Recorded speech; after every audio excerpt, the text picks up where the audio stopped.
Hi everybody and welcome to the August Q&A video. I'm Andrew Rhodes, aka Web Designer 18, your host extraordinaire for this kind of shortish Q&A. I don't have that many questions this month. I apologize if you didn't get a chance to put your questions in, or if you forgot with, the end of summer, school getting ready to start up for a lot of you college kids, and maybe even some of the high schoolers that listen to my channel, the ones that are the bare minimum to have an age account on YouTube. 13, the bare minimum age. The reason why there's such a thing as an age gate when you try to sign on and sign up for YouTube. Yeah. So anyway, let's get into the Q&A video, shall we? So I got 13 questions this month to go through, and like I said, if you didn't get a chance to submit your question, don't worry, you'll have another chance next month. You can pretty much submit them right into the comment section of this video for next month's video, so don't worry about it. Alright, so number 1. Who is the worst late night talk show host? Eric Andre, Elmo, or Lily Singh? I'm not really a fan of any of them, to be honest with you. I'm not a fan of Elmo, because I know it's Elmo, you're talking about the Muppet. I'm not a fan of Elmo. I think Elmo is the main reason why Sesame Street's gone to fucking hell in a handbasket. And I've already stressed my thoughts and concerns on this last month with my middle finger up to Elmo. That's my thoughts on Elmo. Eric Andre, I don't remember him doing much of a talk show. And if I do remember, I remember something called the Eric Andre Show, and I think it was on either Comedy Central or Adult Swim, and I didn't watch it either way. It didn't thrill me, the trailers and the commercials for it, so I just didn't bother watching it. Plus, I try to distance myself from Adult Swim after they started going downhill fast, with the exception of Futurama, Family Guy when it was on, Venture Brothers, Robot Chicken, some of the stuff that I did like, but then once that half-hour block or hour block, depending if it was back-to-back episodes, was over, I was done for the night. Screw it, and I went to bed, so. And, I don't know who Lily Singh is, so I can't really give a decent answer on that one. Sorry. Number 2, do you think that Nick at Night should actually get original programming to compete against Adult Swim? Oh, that's a good one. Adult Swim's programming is, as I've stated, stoner programming. It's programming that you need to be high almost 24 hours a day. At least during, well, maybe not even 24 hours. Maybe just when it's on. There are some exceptions to this, like Rick and Morty, Robot Chicken, and stuff like that. Shows that were on other networks like Family Guy and Futurama when they were on Fox, you didn't have to be high for. But I don't even know what's all on Adult Swim anymore because I, 1, don't have cable, and 2, even though I have the Adult Swim app set up on my Roku player, I don't watch it all that much. Save for the time when I binge watched Cowboy Bebop for the GBU, and when I watched some Aqua Teen Hunger Force episodes, and when I was trying to catch up on Rick and Morty, which I missed episode 10, but I'd like to thank the internet for finding a way for me to see it anyway, even if it was in bits and pieces, and I still didn't like it. But, yeah, so season 5 can just stay in the cutting room floor for all I care for a little while longer. But as far as Nick at Night goes, I think their entire purpose is to be more of an entertainment thing for the family, and it's just as it goes on later in the night, they just kind of add into their own simplicity. Sort of like what Adult Swim used to do with at 2 in the morning, it would reset everything, and it would just start all over again for people that were DVRing and TiVoing it. It would just restart it again. I think Nick at Night's still doing it. Original programming for them, yeah, it wouldn't hurt, but you're not going to get the same level of attention that it would get from, say, shows that are on Adult Swim or Disney. They have their set audiences. And for Nick at Night, 90% of their stuff comes primarily from other networks. So you'd have, shows from, I really don't even want to say it this way, but, the WB, or spin-offs from TBS and stuff like that. Shows that they can get the license rights for, and that they can put out. But original programming, it would probably be cheaper in the long run because you wouldn't have to pay the licensing fees for the other programming.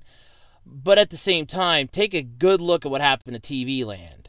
TV Land, when it started out, was just old TV programs. It was literally old shows like Dragnet, Emergency, Adam 12, some old black and white stuff. You had the Munsters. I think at one point I heard rumors about Car 54, Where Are You, having sporadic episodes in certain areas. So that worked well for them, but then when they started realizing, oh, hey, we're, kind of losing audiences, they brought on their own original programming. Now, some of it wasn't bad, but at the same time, it wasn't all good. I mean, you had, what was it? Oh, Hot in Cleveland with Betty White and the three other women. It was which was basically I want to say a New Age Golden Girls in a way, and I didn't like it. I still don't. You had the show that Wayne Knight and Leah Remini was on then. Dave, if I remember that one, but that one was pretty good. As an exception to the rule. And there's like a dozen other ones because TV Land was trying to make themselves, we're the destination for you to come on a weekday night. You come onto our network, you're going to love our network, and you're going to come here all the time. And they just stepped away from the older programming that they had really become famous for. And that ended up becoming its own retro channel, and TV Land just became another network to contend with for adult primetime programming. So if you want my honest opinion, yeah, Nick at Night could go with original programming versus what they're already getting now to save them some money. But in the long run, I would avoid the living hell out of it, mostly because you don't want to turn into what TV Land is. And TV Land, I honestly think, is hanging on by a thread at this point, if they haven't already started to collapse. So I wouldn't want to go that route. But that's my general thought and opinion on it. Sorry about that. Even though Nickelodeon is starting to get new shows, do you think that the network has fallen so far down that it can't even recover anymore?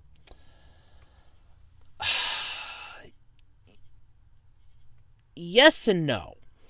Yes, I think they've fallen pretty hard and pretty damn far, for that matter. Nickelodeon had the dumb foresight of canceling a lot of good shows and shows that barely had any potential to keep SpongeBob going longer and longer and longer because they were just milking Betsy there for all she was worth. There are shows like Pelswick that were really good. As Told by Ginger, even though the artwork wasn't the world's greatest, it was the story and the plot that was centric to a lot of people's remembering of the show. I mean, I watched it. It wasn't even geared towards me. I mean, my generation, yes, but it wasn't geared towards my side of the generation pool, in a way. Basically, if you're splitting it down the hairs, it's gender-wise. It wasn't geared towards my gender. But I watched it anyway because I thought it was interesting. I thought, oh, this is really cool. This is an interesting show, and it's a good way to kill 30 minutes. I watched Pelswick, and I thought Pelswick was really good. The goofy art style worked for it. But Nickelodeon canceled those. At least, I'm going to say this, and I know somebody in the comments or out there is going to take it the wrong way, but let me explain. I did not like Cousin Skeeter. If you remember that show, first off, congratulations, you're probably about as old as I am. Second, or you have access, or you Googled it. But second off, the reason why I didn't like it, it felt forced. It's like, here, this is your cousin. Somewhere along the line, I would be asking the question of, how in the hell do I have a puppet for a cousin? Somewhere along the line, I would be asking, who in my family fucked felt to make a puppet? And the premise was alright for what it was. It was an okay-ish show, but at the end of the day, hold on a second, I'm going to fix this. At the end of the day, it was still just a show nonetheless, and it wasn't one of my favorites. In fact, when it was on, I would watch it, but if it was on and something else was on another network that I liked, I would watch the other show and say, screw you, Cousin Skeeter. So there was that. And back in like the mid-2000s, there was not much of anything on. So, yeah. So Nickelodeon getting like a new line of programming kind of helped them out. But then them killing 90% of it to keep SpongeBob going longer was not a good idea. And then when you had their sort of renaissance in a way with Breadwinners, Fanboy and Chum Chum, it just didn't, it wasn't hitting the mark that it should have. They basically, I'm trying to put this in a nice analogy, but I really can't. They basically threw fire on top of a gasoline pile. Sorry about that. All right, yeah, I had to move my leg there. Sorry. They basically took like a bucket that had rags in it that was already on fire and just chucked it into a pool of gasoline, and it just burst into flames again. Breadwinners sucked. I mean, Fanboy and Chum Chum was an alright show. I liked it, but Breadwinners was just plain out stupid. And then they just kind of focused more on SpongeBob and specials and movies and shit that nobody gave a rat's ass about, and I stopped watching them. And then you had the live action tween-centric shows and the Dan Schneider era, which didn't help Nickelodeon.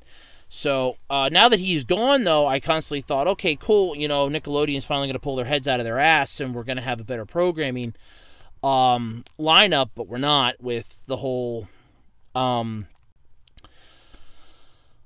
spin-offs for SpongeBob coming out their backsides and everything else. It's just not a good sign for Nickelodeon. So, yes, I think they've fallen, but do I think they've fallen to the point of no return? No.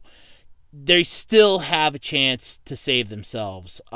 They would have to do a lot of stuff. So, I could put that into a discussion video, and I probably would. Because it's honest, I'd have to jot them all down anyway. But, yeah, I think I'll just put it in a discussion video. So look forward to that. That's an idea. I'll do a discussion video on that. But, yeah, they've not fallen to the point of no return yet. They still have a chance to save themselves. They just really need to concentrate solely on what that point is, and they won't do that. Do you think that the Disney Channel should start a late night programming block to compete against Adult Swim and Nick at Night? I thought they already had one. What the hell do they have on then at like 2 in the morning? What do they put on?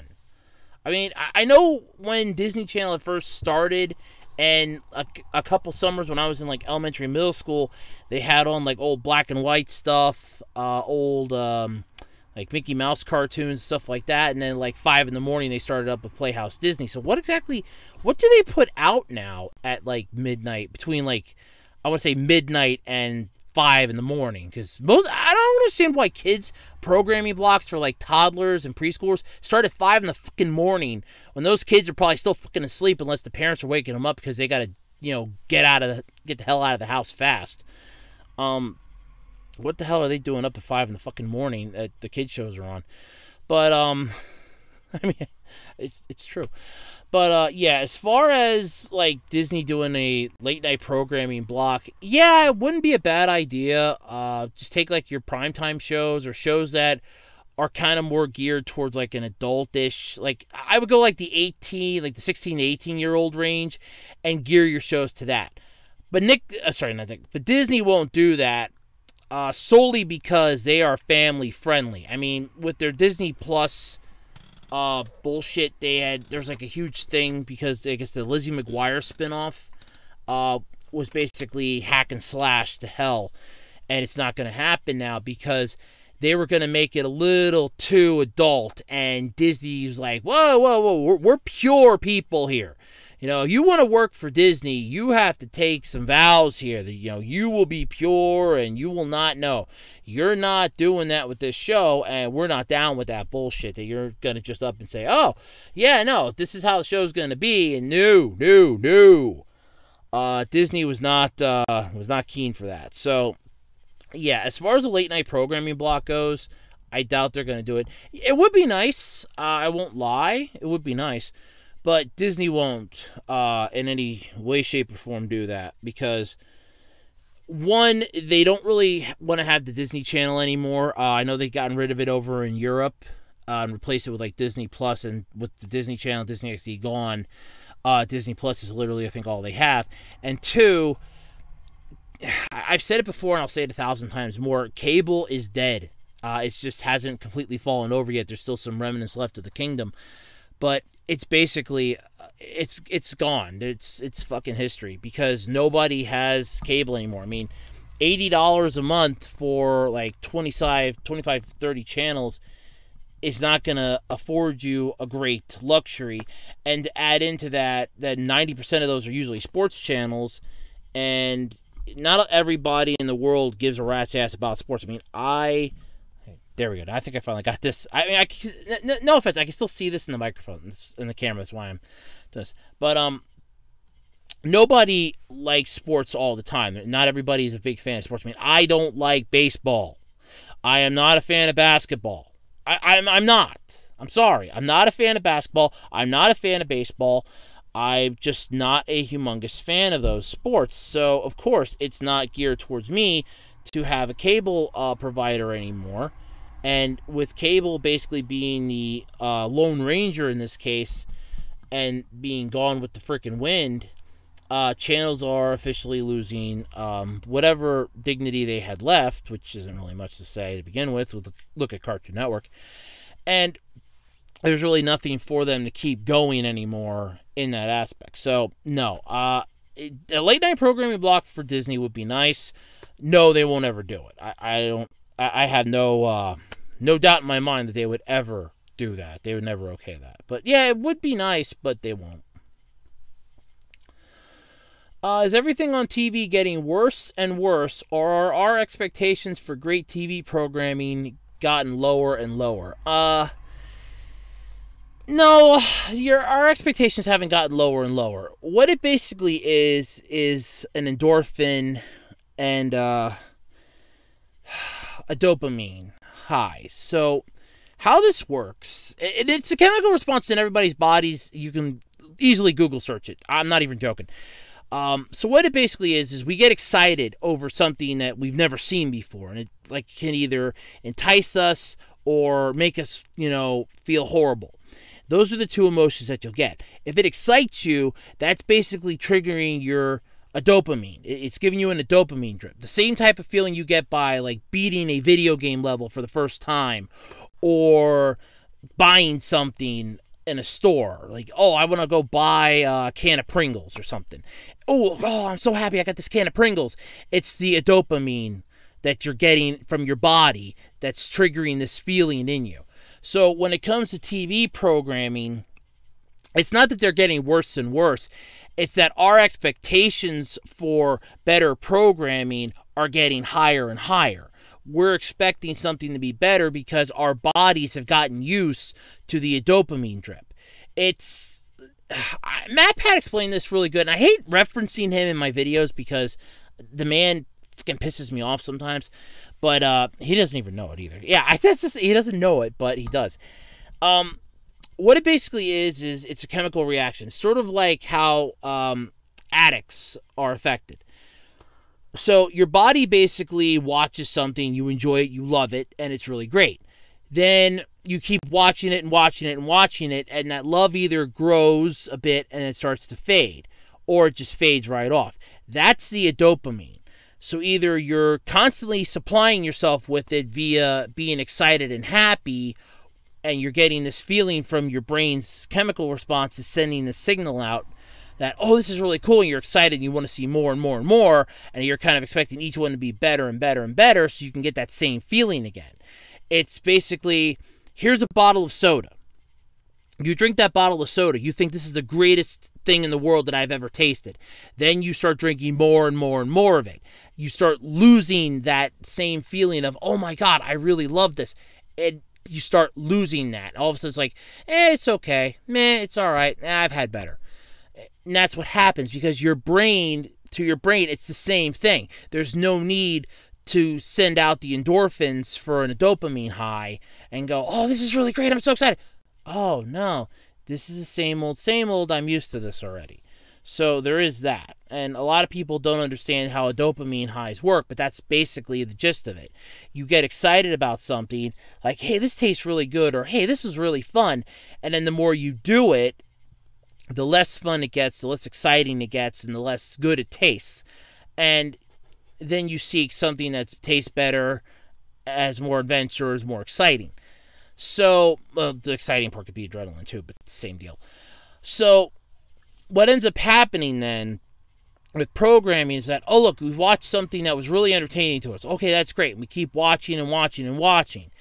And either the series ends and we're really ecstatic and it's just going to live in our hearts forever, or we kind of look forward to see what the creator is going to come up with next. And if that creator does something similar, but it's not as powerful as the thing beforehand, then we start to feel not as great. We don't have the same endorphin high. We're sort of like a drug addict that has to take more and more of the drug in order to feel the effects. Only in this case, we want better and better from the same creator that did a show that really intrigued us in the first place.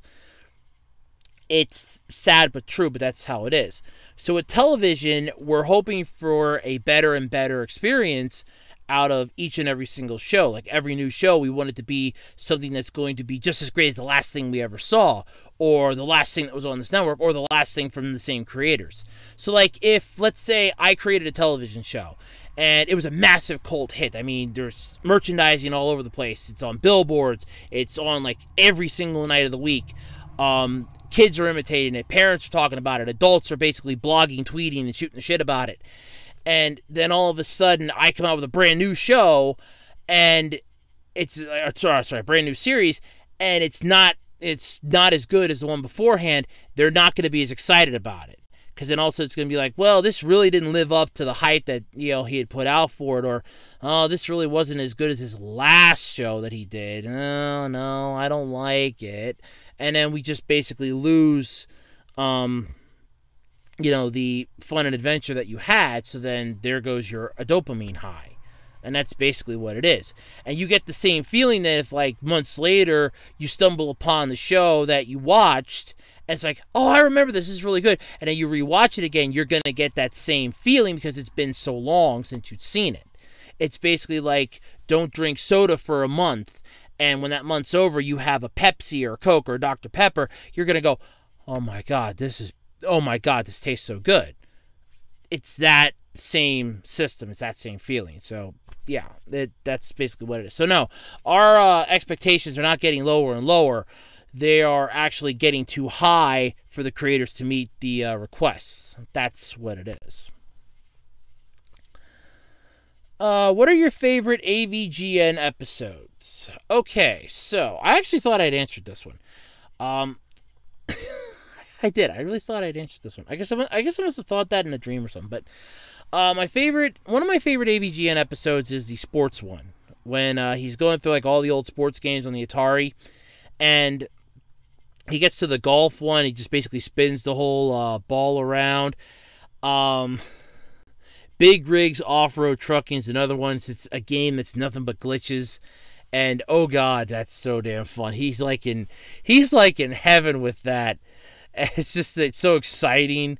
A few of them that he gets like really pissed off about. I'm not a huge fan of the Bugs Bunny one, but I have seen it. That was actually the one that my friend had introduced me to.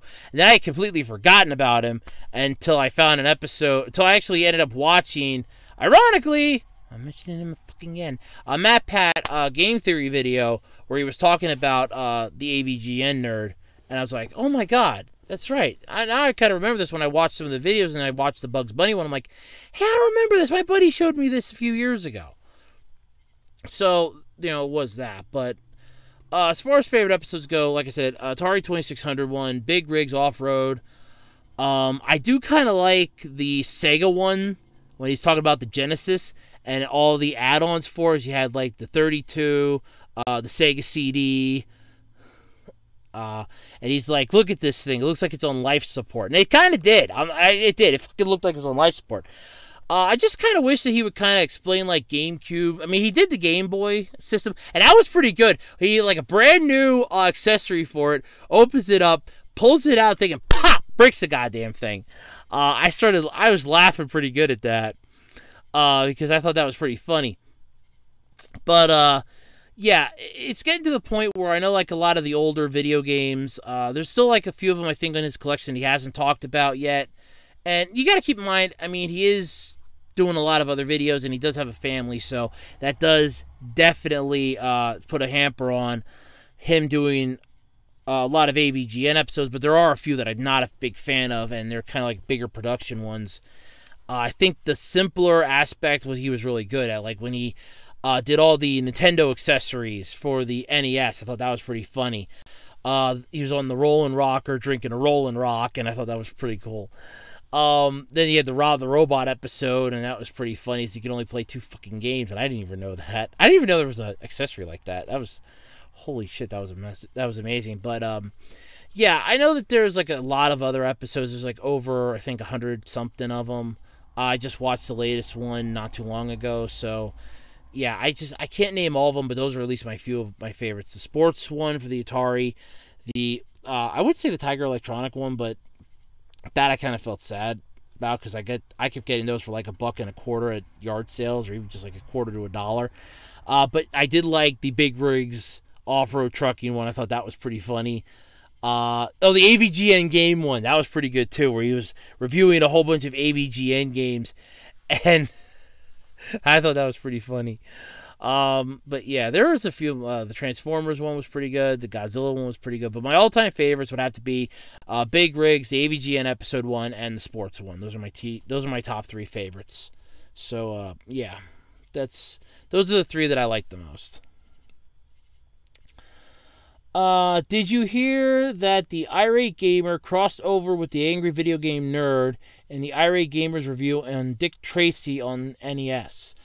I had seen something about it on Twitter, but I hadn't actually watched the video yet. So, yes, I've heard about it, but no, I have not watched the video.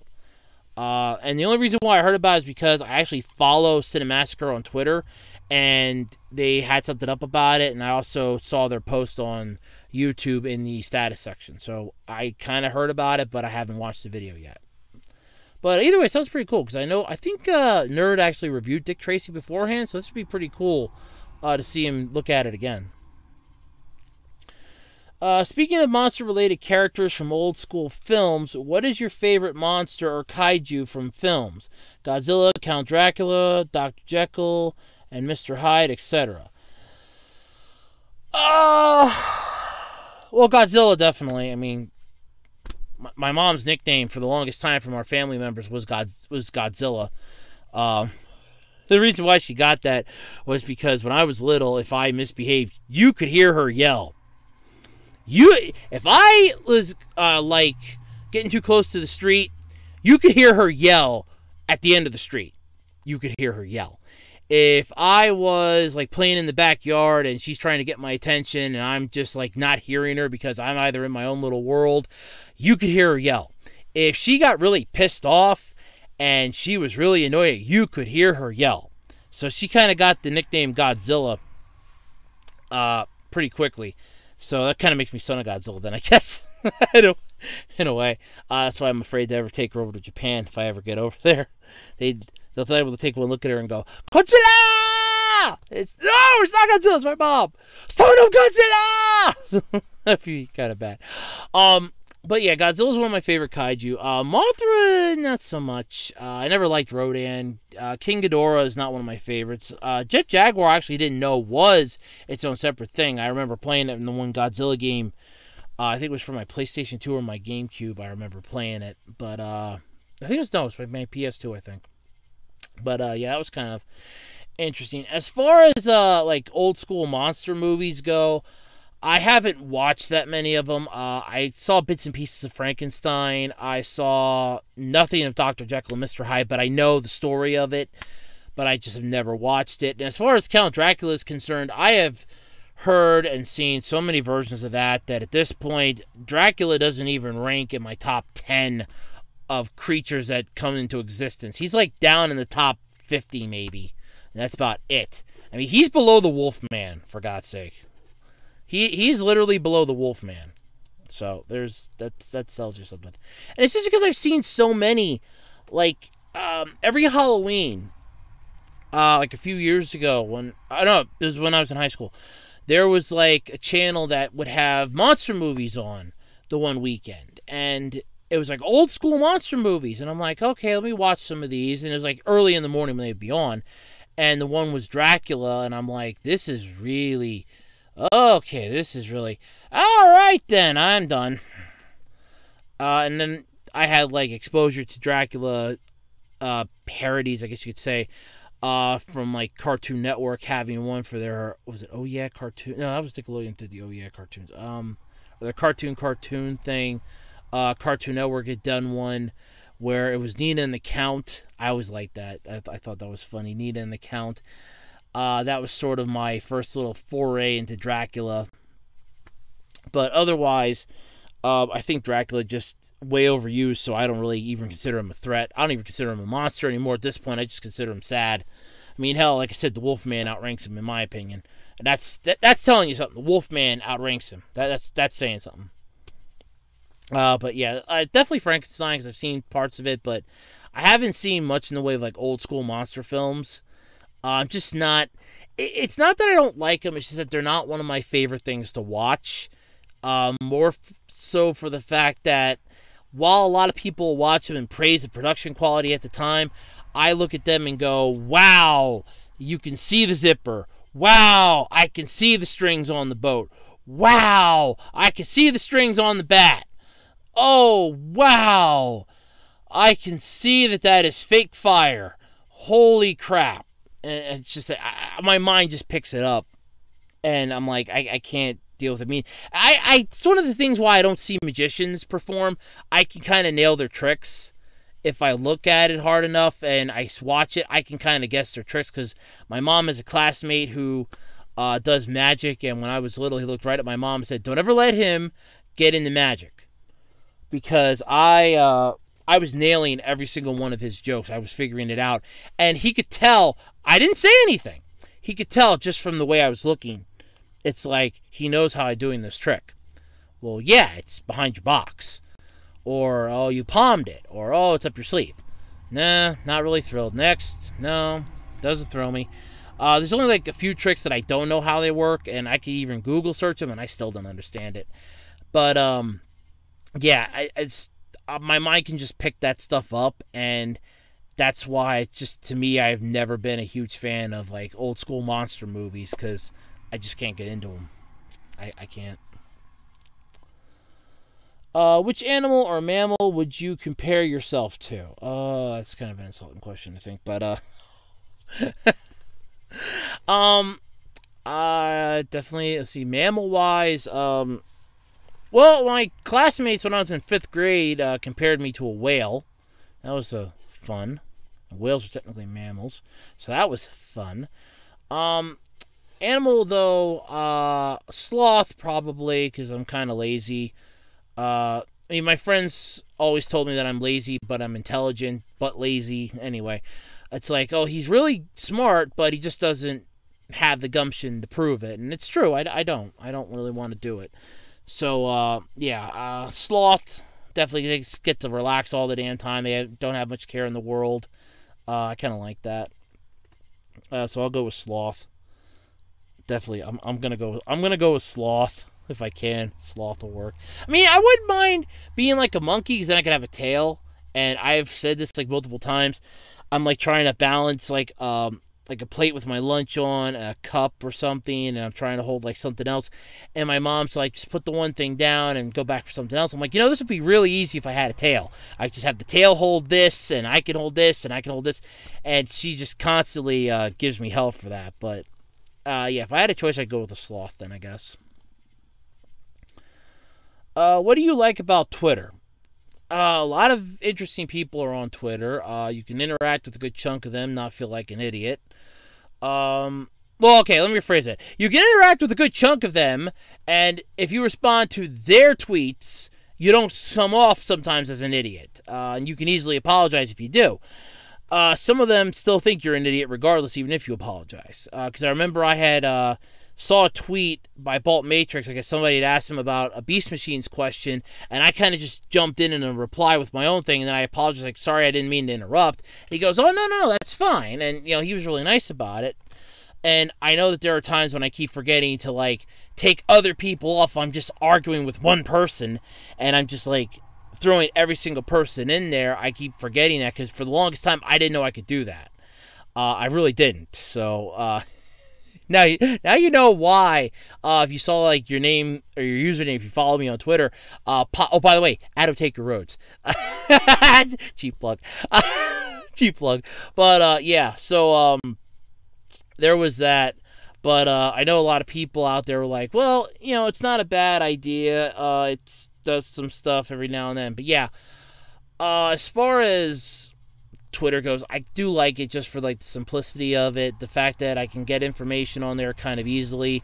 Multiple people can put up the same thing, so I can get like different spectrums of the same topic. Like, oh, here, let's talk about a Transformer that's coming out. Or, oh, look, Power Rangers has suddenly announced that they're going to be having the next season not be based on a Sentai or something. Then I can get like 6 or 7 different people's opinions, and then I'm kind of getting a broader spectrum of what the topic is, and I can form my own opinion based off of the information that I'm getting from other people. Either be opinions of their own that might turn out to be true, or, you know, oh, hey, yeah, you know, they kind of have a point, and then I can like build off of their opinion. So I kind of like Twitter for that. Favorite toys from your childhood? Well, I like my Power Rangers figures that my mom got me for my birthday. I know there was a Christmas, I was in 2nd grade. I remember this very vividly. I got a nice assortment of stuff for Christmas. Some action figures, some clothes, but some toys in that. I was completely bored the whole day. And I had these 2 figures. They were magnetic figures. The bodies were the magnet parts.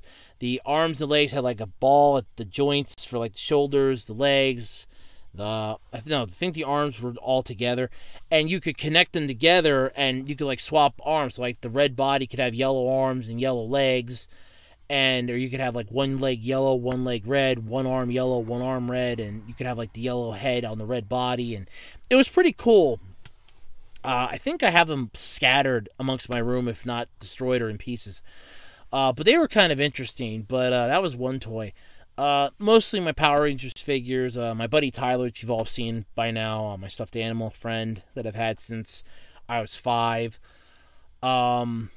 My just like overall, I guess, imagination that I can just turn anything. But yeah, it's like a lot to me. I can have fun. Okay, I can really get this. One of my favorite toys when I was a kid. My grandfather used to work at a produce place, and every summer they would get watermelons. So he would bring home this empty box that the watermelons were in. And I always loved playing with it. I always loved it. Gotta hope I don't get copyright struck for that. Sorry about that if you heard that. That was a annoying person driving down my street. Please don't copyright strike me. I did not know they were going to be that loud. Oh, son of a bitch. That's pretty far in my video, too. I'm not redoing this again. So I'm not redoing this. No, it's like almost 9 o'clock at night. I'm not redoing this. I gotta go to work in the morning. Oh yeah, I was telling about the box. So I would get this big watermelon box, and what I would do, it would wear out and break down over time. So what would happen is I would just, stop. I would like play it. I would play with it a bunch of times, and I would like make it into a race car, a space shuttle. It's like a robot I'm piloting. I drape a blanket over it, pretend it's a submarine. I have like a little periscope thing, and I would like pretend it's a submarine. I'm going like 20,000 leagues under the sea. It was a ship. I had a crap ton of fun with those boxes, and my mom would remember those very, very well. She would remember those, and yeah, it was They were fun. Those were fun boxes to play in when I was a kid. Because I could literally sit in it. Eventually I would have to pop out the rear. And, it would start to wear out like after about a week or two. I would get like almost 2-3 weeks worth of fun out of that box. Be like a race car, like I said, a ship, a jet, a robot, anything. That was something that when I was a kid I loved playing with, was those boxes. That was fun. What do you think about Funko Pop figures? They're not bad. I'm not a big fan of them. I don't own any. I don't plan to own any. Unless one comes out that I really like and find interesting, but they're kind of cool. I know we sell them at work, and I have to stack them on the shelves from time to time, especially during the holidays, but they're not bad. They're kind of interesting. That's really all I got to say about it. It's not much. Did you ever go camping as a kid or teenager? No, I have never been camping. Unless you count, for my buddy's high school graduation party, we all kind of walked up to the cabin that was behind his parents' house. If you consider that camping, and that was like, we were up there for like maybe an hour or two. If you consider that camping, then yeah, I've gone camping. But I don't consider that camping, so no. No, I've never done camping. I do not know how to pitch a tent. I do not know how to make a fire other than use a lighter or a strike match or a click lighter. I don't know how to make fire. I could damn well give it a good shot, though. I mean, I've watched some videos on it, but I have never put it into practice. I mean, I know what a fire pump is. I can kind of make one, but I don't know if I'd be able to actually make fire out of it. I'm not like Castaway. So, no, if I'd ever wind up on like a stranded island, or if I'd ever become lost in the woods, I'm pretty much food for the forest creatures to have at me, if they can survive. I'm going to put up a fight. I will put up a fight. I mean, you can take off my arm. If I find it, I'll use it as a weapon, start swinging it at them. I'll fight back. But no, I've never gone. I've never gone camping. Not for. I mean, I never really wanted to either as a kid. Because my mom really wasn't big into it. None of my relatives were really big into it. I'm an only child, so I had no older siblings that were interested in it. And most of my friends that did it, it's like, meh, no, I don't really want to go either. And I just don't. I mean, I didn't have friends growing up either. I didn't get my best friend till 8th grade, and by then I was pretty much content with being an introvert at that point. Not going out, seeing the world, not interacting with the world. I was perfectly content with that. So, yeah, I didn't care. But, yeah, no. As far as camping, no. I have never been camping in my life, ever. Not once. So, all right, and that's all the questions. It's seriously all of them, all 13. Oh, kind of feels like Doctor Who in a way. Alright, so, provided that I don't get this video copyright struck, God fucking hoping, because I did not know that jackass was going to come blaring his radio down the road every fucking night. Or almost every fucking night. Alright, so let's see, 1 September here. Okay. Oh, wow. Ooh. Okay, gonna shoot for the 21st, I guess. September 21st. We're gonna shoot, 12 a.m., because that's the last full week, because then, afterwards, you have the 28th, 29th, and 30th. I can double check. You know what? Let me double check first, because I know that there's something with my grandfather going on near the end of the month that might net me a change in my schedule a bit. So let me see what's going on, and I'll get back to everybody. But tentative date is the 21st, possibly the 28th, but tentatively the 21st. So keep that in mind. And yeah. Or I can just go for the 20. Yeah, you know what? I'll just go for the 21st for now, and I can change it later. But that's basically it. So thank you all again for tuning in for this episode of the Q&A video with me, Andrew Rhodes. Thank you all for your questions. Don't forget to submit them with the parenthesis Q ampersand A parenthesis afterwards, and I'll know they're for the Q&A video. Don't forget to subscribe to the official Web Designer 18 YouTube channel. Check out the Andrew Rants playlist, the Andrew Discusses playlist. I still have my review videos up. I'm planning to add more to them, hopefully. And the Absolutely Completely Random podcast. And stay tuned for newer videos series coming out here on the Web Designer 18 YouTube channel.